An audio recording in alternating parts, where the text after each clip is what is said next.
Hi everyone. So in this video we are going to revise chapter number 4 जो आपकी science curiosity text book का है world of metals and non metals. 3 chapters already हो चुके हैं। Chapters की link playlist जो है वीडियो के एंड में है, तो वहां से आप देख सकते हैं ना। चलिए स्टार्ट करते हैं। और कौन कौन से चैप्टर आ रहे हैं एग्जाम में प्लीज बताइएगा। सो इसमें सबसे पहले हमारा कोर आइडिया क्या है चैप्टर का। सो सभी मटेरियल्स जो हमारे आसपास हैं, जो भी सामान हम देखते हैं अपने आसपास मटेरियल्स देखते हैं, सबकी अलग अलग प्रॉपर्टीज होती हैं। इन्हीं प्रॉपर्टीज के बेसिस पे हम सब्सटेंसेस को कैसे क्लासिफाई करते हैं, या तो उन्हें मेटल बोलते हैं या नॉन मेटल्स बोलते हैं। मेटल्स और नॉन मेटल्स ये अलग तरीके से डिफरेंटली रिएक्ट करते हैं। किसके साथ? एयर एंड वाटर के साथ। इनकी जो प्रॉपर्टीज होती है मेटल्स नॉन मेटल्स की, यही डिसाइड करती है कि इनका हम क्या यूज करेंगे एवरीडे की लाइफ में। ठीक है, अब सारे इंपॉर्टेंट टॉपिक्स हम देख लेते हैं। तो सबसे पहले इंट्रोडक्शन, एक आयरन स्मिथ का दिया हुआ है इमेज आपके चैप्टर के फर्स्ट पेज पे कि किस तरीके से आयरन स्मिथ यानी लोहार जो होता है वो लोहे का यूज करके pen, bucket, Tong, spades, access ये सब बनाता है ना। वो आयरन को, जो लोहा होता है, उसको बीट करता है, हथौड़े से उस पे मारता है और उसको अलग अलग शेप देता है। This shows the iron can be flattened without breaking. ये हमें दिखाता है कि आयरन, लोहे को अगर हम उस पे पीटते हैं, उस पे मारते हैं, तो वो टूटता नहीं है बल्कि एक फ्लैट हो जाता है, शीट में कन्वर्ट हो जाता है। सो ऐसी ही कुछ प्रॉपर्टीज होती हैं मेटल्स और नॉन मेटल्स की। ठीक है, तो जैसे प्रॉपर्टीज ऑफ मटेरियल हम पढ़ रहे हैं, सबसे पहला आता है अपीरियंस। अपीरियंस यानी दिखने में कैसा है। लश्यर, लश्यरस यानी कि चमक, चमक कैसी है। सो मेटल्स जैसे कि आयरन, कॉपर, एल्यूमिनियम, ये लश्यरस होते हैं, शाइनी होते हैं। Shine is called metallic lustre. Non metals जैसे कोल, सल्फर, वुड, ये नॉन लश्यरस होते हैं, इनकी खुद की मतलब चमक नहीं होती है। ठीक है, सो लश्यर्स हमें आइडेंटिफाई करने में हेल्प करते हैं मेटल्स। अब सेकेंड है मेलिएबिलिटी। मेलिएबिलिटी क्या होता है? जैसे अभी मैंने बताया आयरन या कॉपर या एल्यूमिनियम किसी पे हम मारते हैं हथौड़े से तो फ्लैट हो जाए, वो टूटे नहीं। ठीक है, बाकी जो है वो जैसे मेटल्स क्या होते हैं, मेटल्स का मैंने बताया आयरन, कॉपर, एल्यूमिनियम, ये हैमर्ड करने पे फ्लैट होते हैं, टूटते नहीं है। So malleability is the property of by which a material can be beaten into thin sheets, जिसमें शीट्स बनाए जा सके फ्लैट करके। लेकिन ये मेटल में तो होता है। नॉन मेटल में क्या होता है? नॉन मेटल, अगर आप कोयला ले रहे हो, कोल या सल्फर, इस कोयले पे अगर आप हथौड़ी से मारोगे तो टूट जाता है ना, ब्रेक इनटू पीसेस। तो ये क्या है? मेलिएबल नहीं है। वुड अगर लकड़ी पे मारते हो तो ना तो वो फ्लैट होगा, ना ही आसानी से टूटेगा। गोल्ड और सिल्वर जो होते हैं वो सबसे ज्यादा मेलिएबल होते हैं। जैसे सोने, इतना सा सोना है ना, उसको भी आप उस पे पीट के, उसको हथौड़ी से आप इसको बड़ी सी शीट में कन्वर्ट कर सकते हो। जैसे एल्यूमिनियम फॉइल, आप देखो रोटी वगैरह आप रैप करते हो, वो एल्यूमिनियम का बना हुआ है। कैन यू इमेजिन कितना मेलिएबल है? एक पतला सा पेपर से भी पतला वो शीट बन जाता है ना। So silver foil are example of malleability. मिठाई खाते हो, मिठाई के ऊपर जो एक सिल्वर का वर्क लगा रहता है, ऐसे चमक सा लगा रहता है, समझ रहे हो? चांदी कितना हम उसको पतला कर सकते हैं, राइट ना। स्पेशल पॉइंट्स है कि सारे मेटल्स हार्ड नहीं होते। हमें ऐसा लगता है कि मेटल्स ना सारे हार्ड होते होंगे, नहीं। कुछ मेटल सॉफ्ट होते हैं, जैसे सोडियम और पोटेशियम, ये बहुत सॉफ्ट होते हैं। इवन कुछ तो सॉफ्ट होने के साथ साथ लिक्विड भी, लिक्विड स्टेट में भी रहते हैं, जैसे mercury. Mercury is a metal that is liquid at room temperature. So हमने मेलिएबिलिटी पढ़ लिया, लश्यरस पढ़ लिया। Now ductility. डक्टिलिटी मतलब कि जैसे ये लोहा है, तो इसको जब मैं इस पे हथौड़ी से या किसी भी शेप में इसको लाना चाहूँ, इसको तार की तरह लंबा करना चाहूँ, तो वो हो जाए। So ductility is a property by which material can be drawn into wires. Wires में हम उसको बना सकें। कॉपर, एल्यूमिनियम डक्टाइल होते हैं, तभी तो कॉपर की वायर होती है, एल्यूमिनियम की वायर होती है ना। Metal wires are used in electrical wiring, ornaments, musical instruments. Gold बहुत डक्टाइल होता है। इतना छोटा सा गोल्ड आप लोगे ना, उसको आप एक चेन बनवा सकते हो, तो समझ सकते हो कितना डक्टाइल है। कोल, सल्फर, ये जो नॉन मेटल्स हैं, नॉन डक्टाइल होते हैं, इन्हें थोड़ी खींच सकते हैं। कोयला इतना है तो उसको खींचोगे क्या? उसपे जैसे हथौड़ी का यूज करोगे तो टूट जाएगा। अब सोनोरिटी, सोनोरिटी क्या होता है? सोनोरिटी साउंड से रिलेटेड। मेटल्स में एक रिंगिंग साउंड आता है, जैसे स्टील की प्लेट या लोहे का कुछ गिरता है तो उसमें से घंटी जैसी आवाज आती है ना, रिंगिंग साउंड बोलते हैं जब वो स्ट्रक होते हैं, तो इसी को सोनोरिटी कहा जाता है। जैसे metal bell, metal spoon, metal coin, right. Non metals जैसे कोल, वुड, लकड़ी या कोयला अगर जमीन पे हमारे हाथ से छूट के गिर जाए तो उसकी भी साउंड आती है, लेकिन डल साउंड आती है। ठीक है, टैप जैसी साउंड आती है, रिंगिंग साउंड नहीं आती। स्कूल की बेल या घुंघरू जो डांसर्स पहनते हैं पैरों में, वो सोनोरिटी किस वजह से? जैसे घुंघरू है तो ये भी मेटल का होता है, इसके अंदर छोटा सा एक होता है जिसकी वजह से वो बजता है, तो वो भी मेटल का होता है। ठीक है, तो इसमें रिंगिंग साउंड आता है। सोनोरिटी देख लिया। अब conduction of heat and electricity, तो पहले हीट का देखते हैं।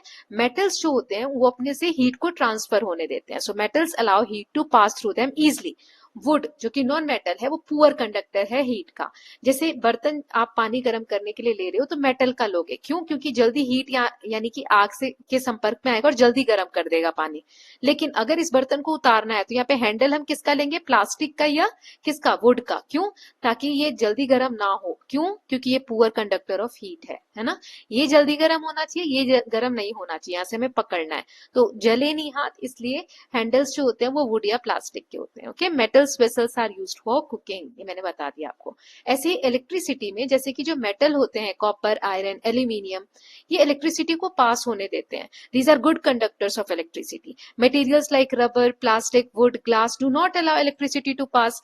तो एल्यूमिनियम, कॉपर वगैरह जैसे मेटल है तो इलेक्ट्रिसिटी को पास होने देते हैं, तभी तो वायर वगैरह एल्यूमिनियम की होती है, कॉपर की होती है। लेकिन रबर, प्लास्टिक ये नहीं होने देते, तो ये पुअर कंडक्टर ऑफ इलेक्ट्रिसिटी है। तभी तो आप जैसे इलेक्ट्रिशियन आपके घर आते हैं, आप उनका पेचकस देखोगे ना, तो ये प्लास्टिक का हैंडल होता है पकड़ने वाला, और जो स्क्रू की तरफ का स्क्रू ड्राइवर जो आगे का हिस्सा होता है वो स्टील का या एल्यूमिनियम का बना होता है, right. So electrician tools have plastic handles for safety. Now air और वाटर के कांटेक्ट में आने पे मेटल्स का क्या रिएक्शन होता है? तो पहले आयरन का पढ़ते हैं, लोहे का। लोहे में एक ब्राउन कलर का लेयर बन जाता है जिसे रस्ट कहते हैं, जंग लग जाता है ना, उसे कहा जाता है। So iron objects develop a brown layer when expose to moist air. जब नमी वाली हवा में आयरन को रखो तो उसमें रस्ट डेवलप हो जाती है, ठीक है। जो ब्राउन डिपोजिट होता है ना उसी को रस्ट कहा जाता है। रस्टिंग अकर्स व्हेन, देखो ऐसा नहीं है सिर्फ एयर हो तो भी रस्ट नहीं होगा, सिर्फ वाटर हो तो भी रस्ट नहीं होगा। जैसे गर्मी का समय है, बहुत धूप होती है, उस वक्त बारिश नहीं है, तो आप देखोगे जंग नहीं लगेगी। लेकिन जैसे ही बारिश का समय आता है तो हवा भी है यानी एयर भी है और पानी भी है, तो इन दोनों का जब कांटेक्ट होता है तब जाके लोहे के ऊपर जंग लगती है, जिसे रस्टिंग कहा जाता है, ठीक है। रस्टिंग का नुकसान क्या है कि वो सामान को वीक कर देती है, नुकसान पहुंचाती है ना। अब ये जो एक्सपेरिमेंट्स हमने देखे थे, मैंने अभी आपको बताया, सिर्फ हवा होगी तो भी रस्ट नहीं होगा, सिर्फ वाटर होगी तो भी रस्ट नहीं होगा। एयर और वाटर साथ में आते हैं तभी रस्ट का फॉर्मेशन होता है। रस्टिंग एक तरीके का कोरोशन है। कोरोशन क्या है? घर्षण। कोई एक चीज है उसको खुरेदता चला जा रहा है, मतलब एक लेयर ऊपर की खराब हो रही है, फिर नीचे की, फिर उसके नीचे की, है ना। तो ये कोरोजन खराब कर रहा है उसको। प्रिवेंशन ऑफ रस्टिंग, तो रस्टिंग से हम बच कैसे सकते हैं? लोहे के दरवाजे हैं, खिड़कियां, हम क्या करते हैं? उनको पेंट करते हैं, ऑयलिंग, ग्रीजिंग या गैल्वनाइजेशन। गैल्वनाइजेशन क्या होता है?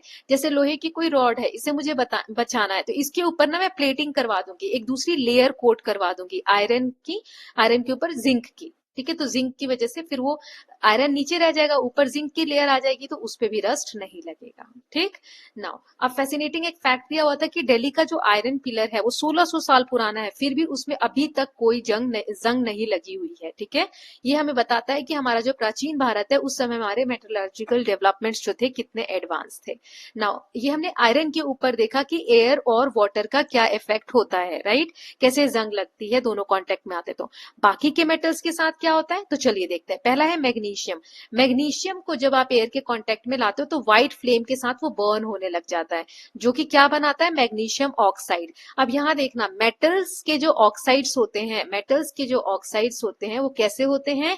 बेसिक होते हैं, ठीक है। ये बहुत इंपॉर्टेंट पॉइंट है, अभी इसको मैं दोबारा से बोलूंगी, नीचे एक और पॉइंट आएगा तब तक आप ये समझिए। मैग्नीशियम ऑक्साइड ये जो बना जलने के बाद मैग्नीशियम रिबन, वो क्या है? बेसिक नेचर में है, मतलब मेटल के जो ऑक्साइड्स होते हैं वो बेसिक होते हैं, ठीक है। अब यहाँ जैसे नॉन मेटल जब पढ़ेंगे तो आएगा, तो फिर मैं आपको कंपेयर करके बताऊंगी। ये हमने मैग्नीशियम का देख लिया, पहले हमने आयरन का देखा, ठीक है, कि एयर और वाटर के कांटेक्ट में आता है तो क्या होता है। फिर मैग्नीशियम का देखा, ये बेसिक नेचर में इसका ऑक्साइड बनता है।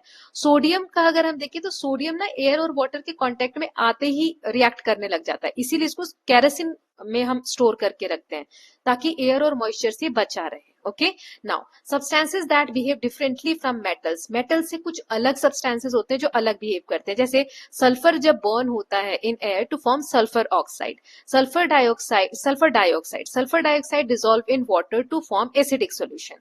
Sulphur does not react with water directly, sulphur water के साथ डायरेक्टली रिएक्ट नहीं करता है।